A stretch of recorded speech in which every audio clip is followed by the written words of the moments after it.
పూర్తి స్థాయిలో ఎవాల్యుయేట్ చేసుకొని, ఆ ఎవాల్యుయేట్‌తో పాటుగా మనిషి లోపల వేరే వేరే రకాలైన రిస్క్ ఫ్యాక్టర్స్ ఏమన్నా ఉన్నాయా? అవన్నీ కూడా చూసుకోవడం చాలా అవసరం. ఇంకొక పాయింట్ ఏంటంటే, ఈ రోజున చాలా కొత్త రకాలైన డైనమిక్ ట్రీట్మెంట్స్ వచ్చినాయి వర్టిగోకి. వర్టిగోని 100% నయం చేయలేకపోవచ్చు అనేది ఒక ఆర్గ్యుమెంట్ నడుస్తానే ఉంది.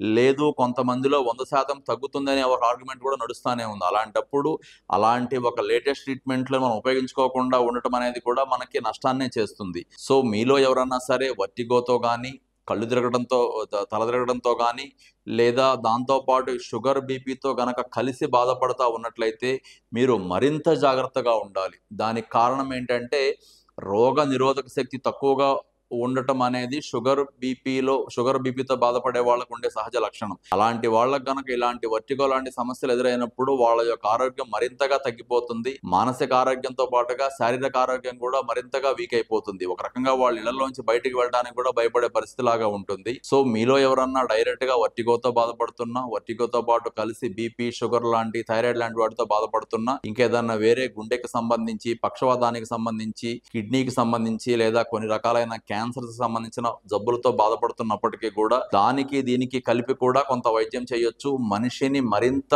బాధపడకుండానో, సమస్యల్లో చిక్కుకోకుండానో తేలిగ్గా బయటికి తీసుకురావడానికి అవకాశం ఉంది. సో, మీలో ఎవరైనా సరే వర్టిగో అనే సమస్యతో గనక బాధపడుతుంటే అది పెరిఫెరల్ వర్టిగోనా, సెంట్రల్ వర్టిగోనా, ట్రిగ్గరింగ్ వర్టిగోనా, ట్రోమాటిక్ వర్టిగోనా, రొటేషనల్ వర్టిగోనా, ఎలాంటి వర్టిగో అని తెలుసుకోవడము, దానికి సంబంధించిన వైద్యాన్ని ఎంత లోతుగా వెళ్ళైనా సరే పరిష్కారం కనుక్కోవడం అనేది చాలా అవసరం. మీలో ఎవరన్నా ఈ బాధతో ఇబ్బంది పడుతుంటే consult doctor Lenin Reddy gold hospital, Guntur మరియు హైదరాబాద్. Thank you.